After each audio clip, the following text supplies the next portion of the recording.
em Marcos capítulo 3, versículos 20 a 30.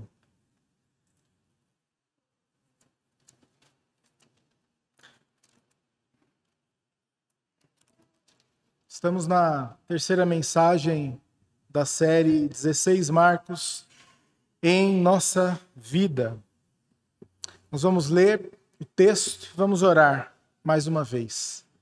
Que o Senhor fale aos nossos corações, que possamos sair revigorados nessa noite, com a certeza de que o nosso Senhor, Ele é suficiente Salvador, Ele é suficiente Senhor das nossas vidas. Marcos 3, a partir do 20. Então Jesus foi para casa e outra vez se ajuntou uma multidão de tal modo que nem podiam comer. Quando os parentes de Jesus ouviram isto, saíram para prendê-lo, porque diziam: está fora de si. Os escribas que tinham vindo de Jerusalém diziam: ele está possuído de Belzebu. Ele expulsa os demônios pelo poder do maioral dos demônios. Então, convocando-os, Jesus lhes disse, por meio de parábolas: como pode Satanás expulsar Satanás? Se um reino estiver dividido contra si mesmo, tal reino não pode subsistir. Se uma casa estiver dividida contra si mesma, tal casa não poderá subsistir. Se Satanás se levantou contra si mesmo e está dividido, não pode subsistir. É o seu fim. Ninguém pode entrar na casa do valente para roubar-lhes os bens, sem primeiro amarrá-lo. Só então saqueará a casa dele. Em verdade lhes digo que tudo será perdoado aos filhos dos homens, os pecados e as blasfêmias que proferirem. Mas aquele que blasfemar contra o Espírito Santo nunca terá perdão, visto que é réu de pecado eterno. Jesus disse isso porque diziam: está possuído de um espírito imundo. Oremos. Senhor, essa é a tua palavra e desafio desta noite, ela provoque nos nossos corações o desejo de viver, ó Deus, para a honra e para a glória do teu nome, de desfrutarmos da segurança que há em Cristo, como nós cantamos nessa noite. Que, ó Deus, possamos com o coração humilde, quebrantado, nos aproximarmos do Senhor, da tua palavra, Deus, e que nesta noite ela realize uma obra em nosso coração e através de nós. Oramos em nome de Jesus. Amém. Amém. Meus irmãos, nessa noite nós estamos diante do pecado imperdoável. E esse texto, ele é muito importante. Ele precisa de um entendimento desse ponto das Escrituras, porque muitos crentes sinceros têm dúvidas a respeito da certeza da sua salvação e a respeito dá até medo de falar, né, da blasfêmia contra o Espírito Santo. Que nessa noite, se há alguém aqui que tem alguma dúvida ainda a respeito disso, que o Senhor, através do seu Santo Espírito, possa iluminar as nossas mentes e que esse ponto tão importante da fé cristã possa ser esclarecido não por argumentos ou qualquer outra coisa, mas que a palavra de Deus fale aos nossos corações sobre isso. Meus irmãos, nos evangelhos, a autoridade de Jesus, ela é revelada. Ela é revelada por meio dos milagres, por meio dos ensinos. Jesus não ensina como os fariseus, como os escribas, mas ele ensina com a autoridade dele mesmo. A autoridade de Jesus também é revelada sobre o controle das forças da natureza. Jesus repreende uma tempestade, Jesus anda sobre as águas. Jesus também expulsa demônios e se há esse momento aqui nos evangelhos é porque o reino é chegado. O reino é chegado neste mundo. E por fim, na sua morte, na sua ressurreição, Jesus vence o último inimigo a ser vencido, a morte. Ele revela a sua autoridade dessas formas. Esse texto ele é antecedido por alguns sinais, algumas curas que o Senhor já estava fazendo, sinais que evidenciavam que ele era o Messias. E isso era uma prova genuína de quem ele era, de onde o Senhor Jesus tinha vindo. Ele tinha vindo do Pai. Esses sinais atraíram uma grande multidão, mas também esses sinais atraíram oposição. E os líderes ali, judaicos, os líderes ali, eles começam a ter uma inveja, porque Jesus havia desconsiderado ali o judaísmo já havia se perdido. Jesus, ele tem ali inúmeros seguidores, ele faz inúmeros sinais, e tudo isso trouxe uma inveja ali no coração dos religiosos. Ainda nesse capítulo, no capítulo 3 aqui de Marcos, nós vemos Jesus numa sinagoga curando um homem com a mão ressequida.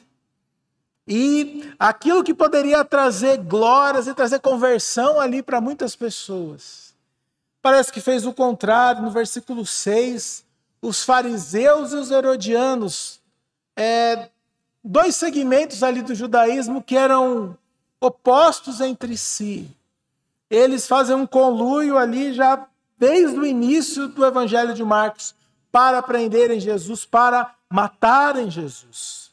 Então, nós vemos que uma multidão seguia o Senhor. Essa multidão também era formada por oposição, pessoas que estavam contra o ministério de Jesus. E Jesus tinha muito trabalho para fazer. O texto aqui de Marcos 3 nos diz que o trabalho era tanto que não havia nem tempo para comer. O Evangelho de Marcos mostra esse trabalho integral. Jesus, a todo momento, ele indo de um lugar para o outro, ele atendendo pessoas, fazendo inúmeros sinais, provas irrefutáveis de que ele era o Messias. Mas a oposição não vem apenas dos líderes, vem também da sua casa. E ali na sua casa, seus parentes diziam: ele está fora de si. De fato, os irmãos de Jesus, toda a família, crê na divindade, que ele é o Messias após a ressurreição. Jesus teve que também enfrentar esse dilema com a sua família, a oposição por todos os lados. Mas os escribas, eles vão além. A oposição dos religiosos é algo que a gente fica assim, como pode levantar uma questão desse tipo a respeito dos sinais, dos milagres do nosso Senhor. Mas a teoria é mais ou menos o seguinte: se os sinais são inquestionáveis e mesmo assim eles não aceitam que Jesus é o Messias, como Jesus pode fazer esses sinais? E a alegação deles no versículo 22. Os escribas diziam: ele está possuído por Beelzebu. Ele expulsa os demônios pelo poder do maioral dos demônios. E eu fico pensando, como é possível, diante do Verbo vivo, diante do Senhor, do Salvador, esses homens terem uma alegação tão maluca como essa? Já que nós não aceitamos você como Messias, você faz esses sinais, e os sinais são inquestionáveis, são provas irrefutáveis.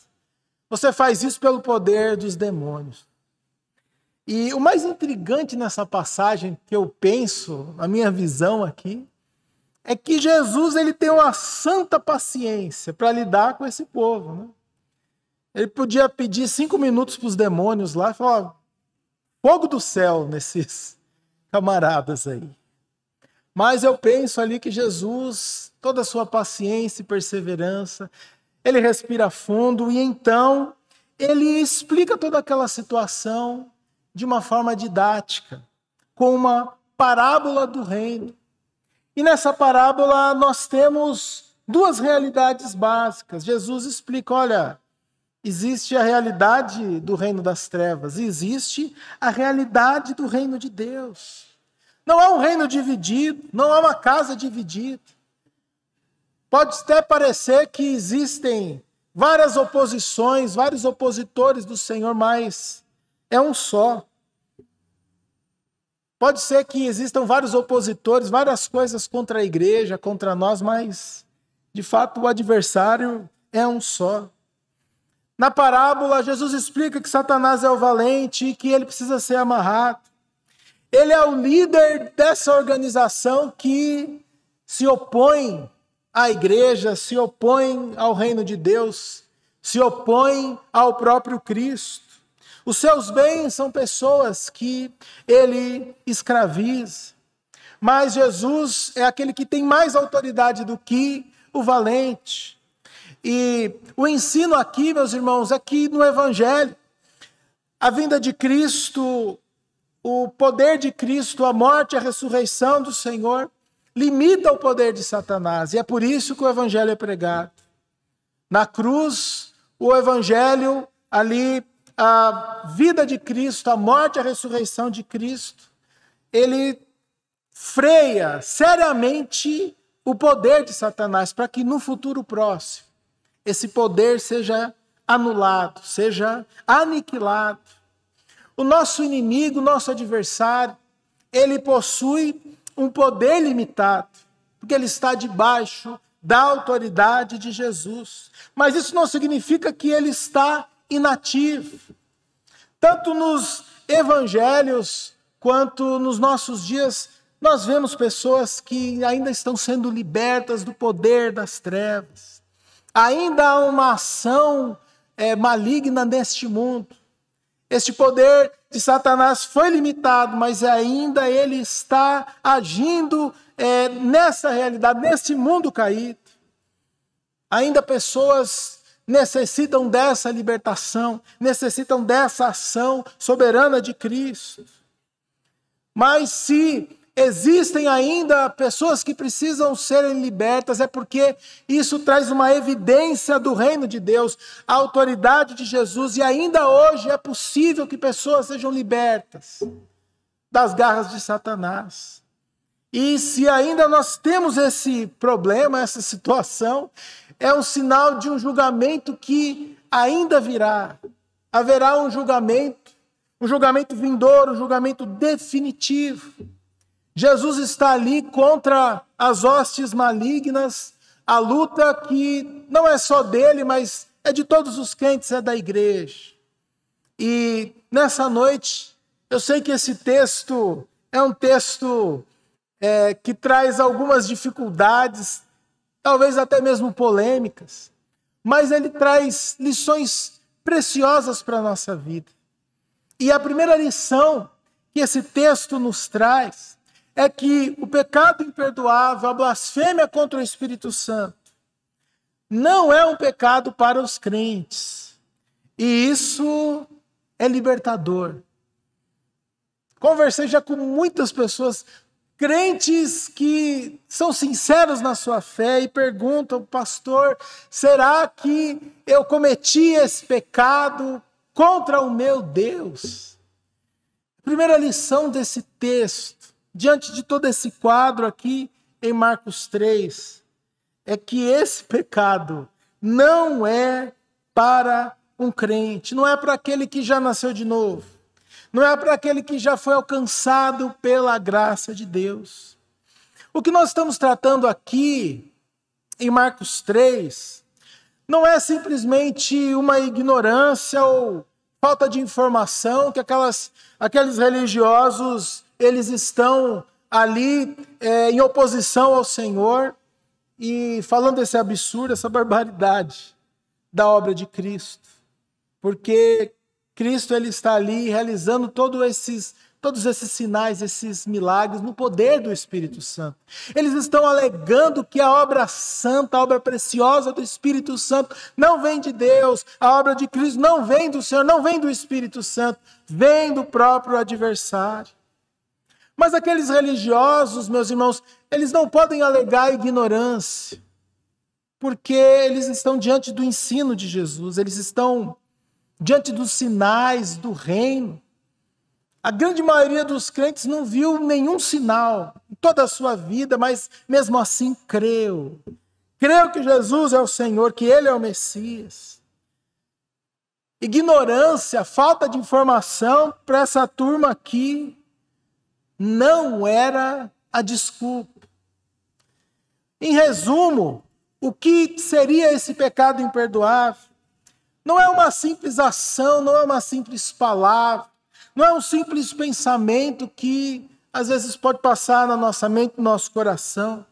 Mas o pecado imperdoável é uma atitude de rejeição contra o Senhor Jesus e contra a obra do Espírito Santo, o poder que está por trás da obra de Cristo. É uma rejeição deliberada, é uma rejeição assumida, uma resistência à oferta do perdão de Deus por meio da obra de Cristo.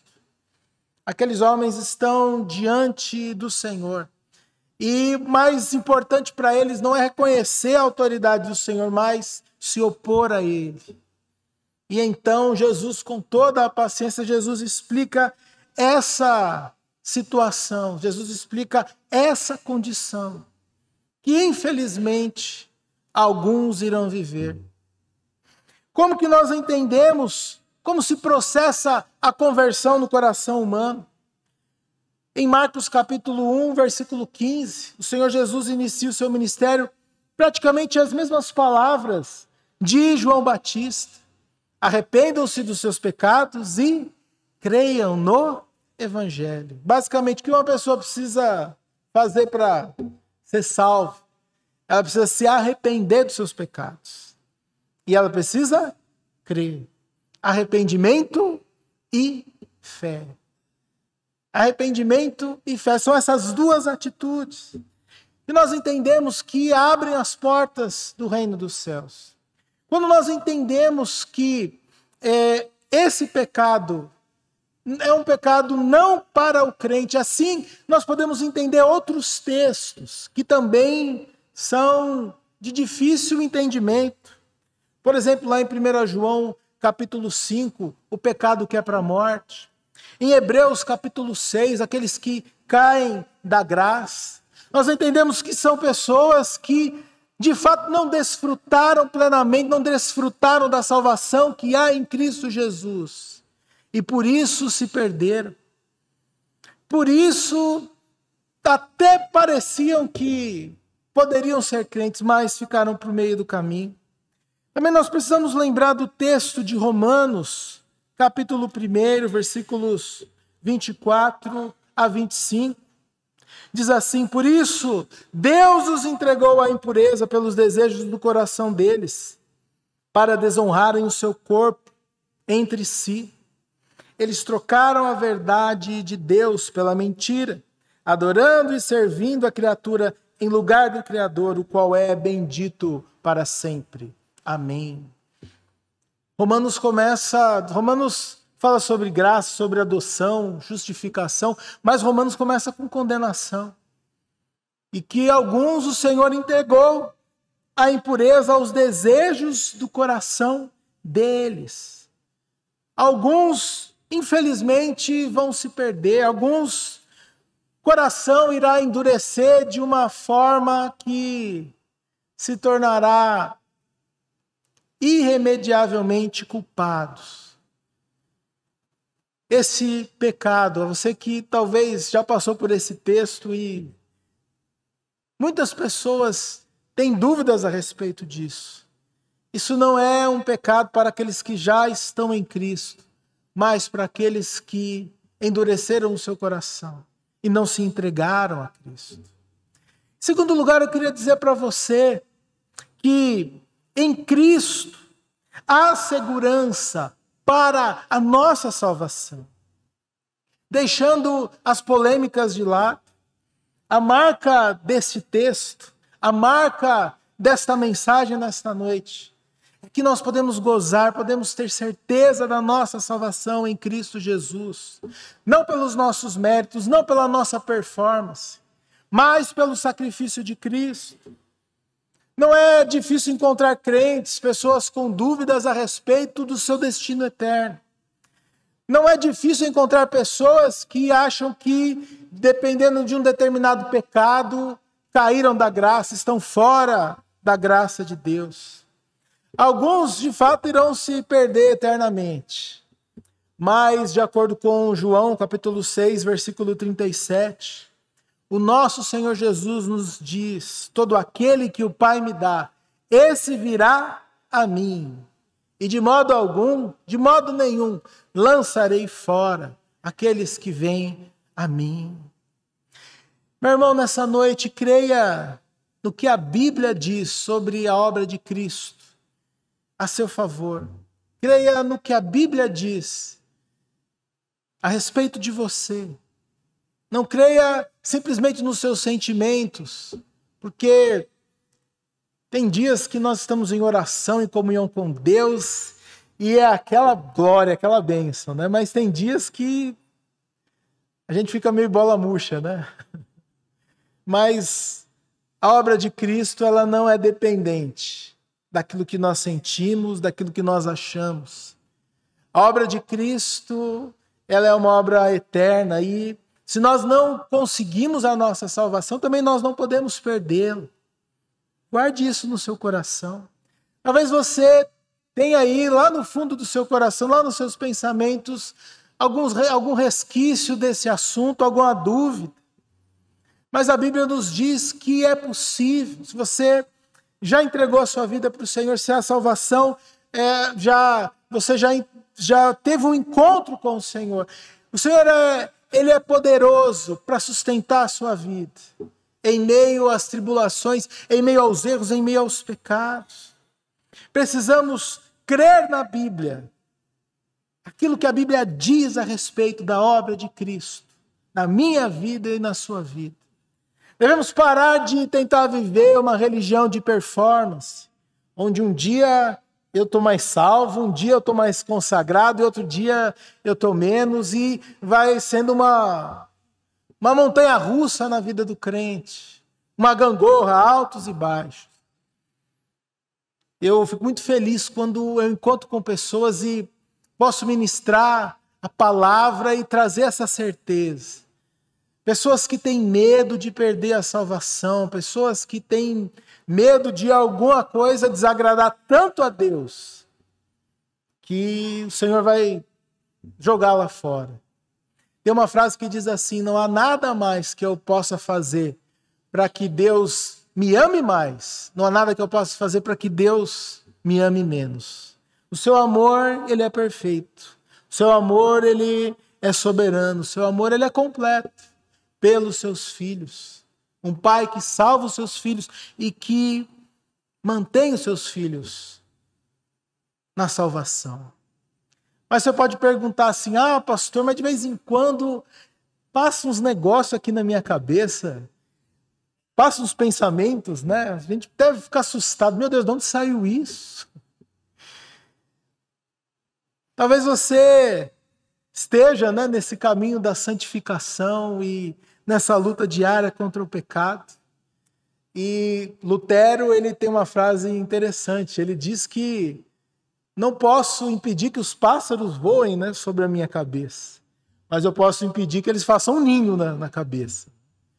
Eu não posso impedir que desejos e a minha natureza inclinada para o mal, às vezes, algumas coisas fujam do meu controle.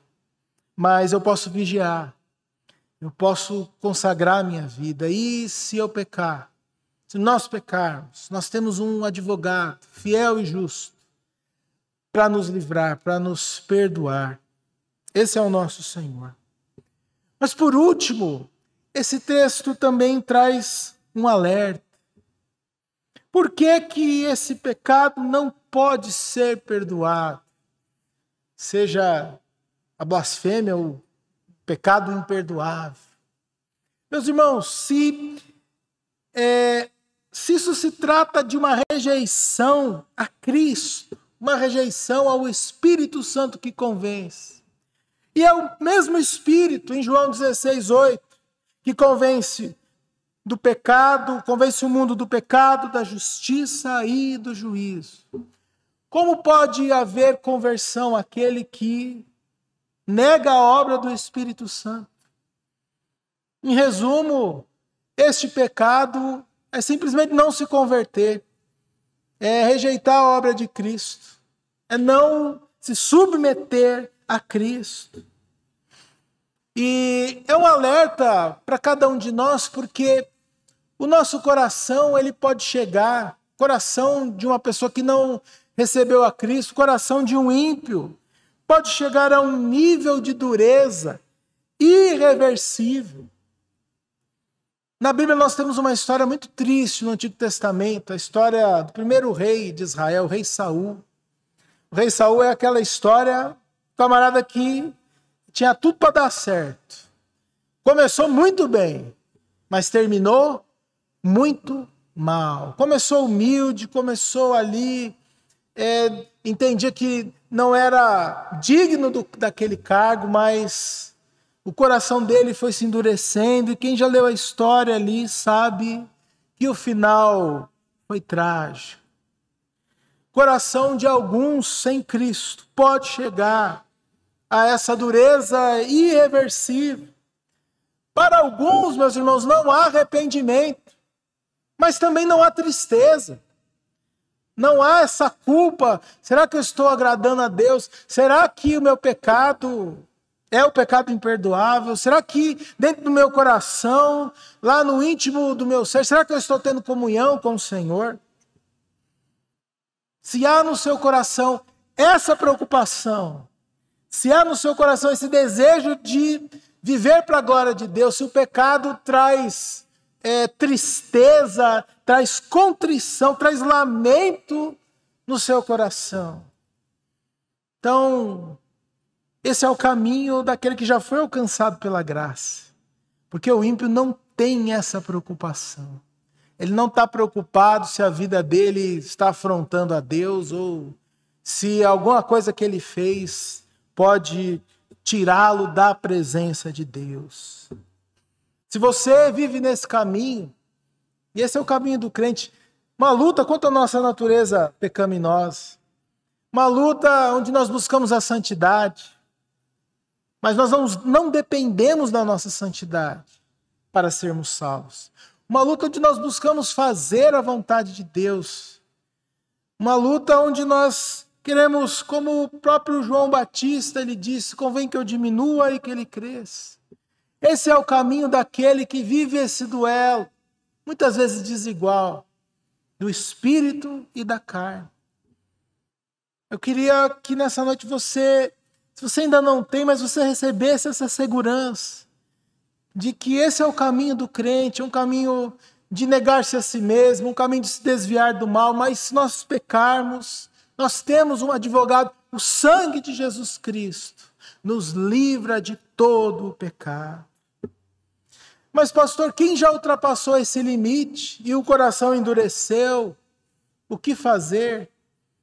Nós não sabemos, né? Não está escrito na testa de uma pessoa salvo ou não salvo, ou potencialmente salvo, ou ímpio, destinado ao fogo eterno, né? Graças a Deus, né? Não está escrito. Para mim, todo mundo potencialmente é salvo. Cabe a nós pregarmos, perseverarmos, né?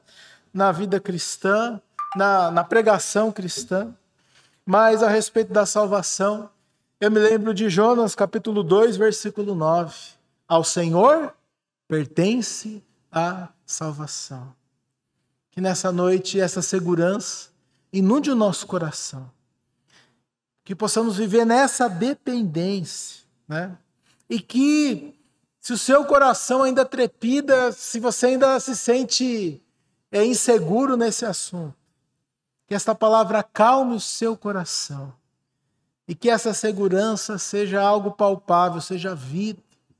Que possamos não apenas ter a nossa certeza de salvação, mas que possamos também levar a outros.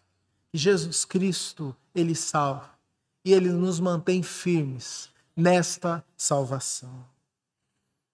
A marca desse texto nessa noite é em que em Cristo nós podemos ter a certeza da salvação, a certeza da vida eterna. Amém? Louvado seja o nosso Deus.